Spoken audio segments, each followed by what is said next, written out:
Audio video सबसे पहले आप तक पहुंचे तो लाल बटन दबाकर चैनल को सब्सक्राइब करें और बेल आइकन को दबाना ना।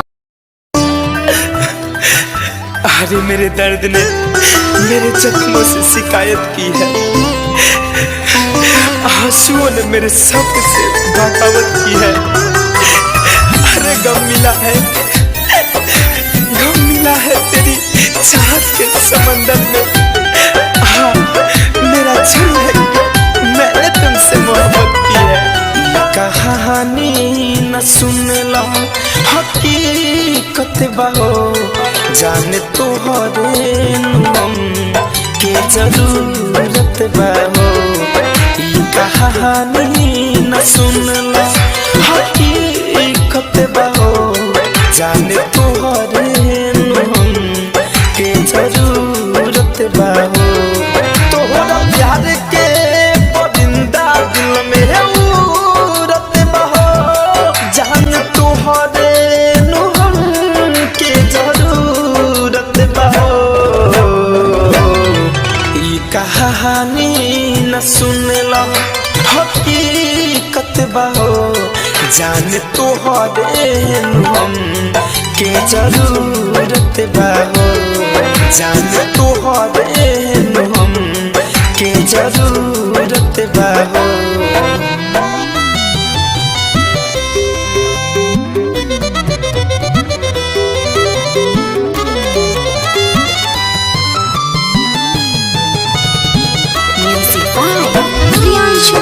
हम दर्द थी तो दर्द क्यों देकर चली मुझे, अरे एहसास इतना सर्द क्यों देकर चली मुझे। अरे गुलशन के सारे फूल अपने हाथ में लिए, अरे पत्ते खिजा के दर्द क्यों देकर चली मुझे।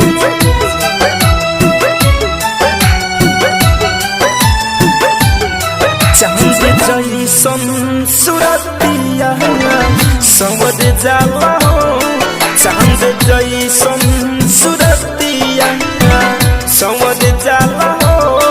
तोहे देखिए के मनावा ई भर जाला हो।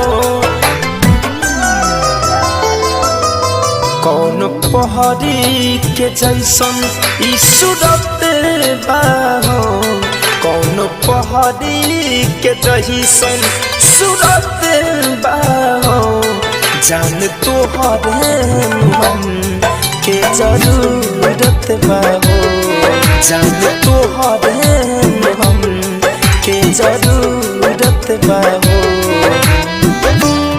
हर मुलाकात पर वक्त का तकाजा हुआ, हर याद पे दिल का दर्द ताजा हुआ। हर सुने थे सिर्फ हमने गजलों में जुदाई की बातें, वो खुद पे बीती तो हकीकत का अंदाजा हुआ, हकीकत का अंदाजा हुआ। फिरोज फैशन के दिलवा में बस गइलू, मन से संतोष के दिलवा में बस गइलू। कतिल नैना से जान जादू का कइलू,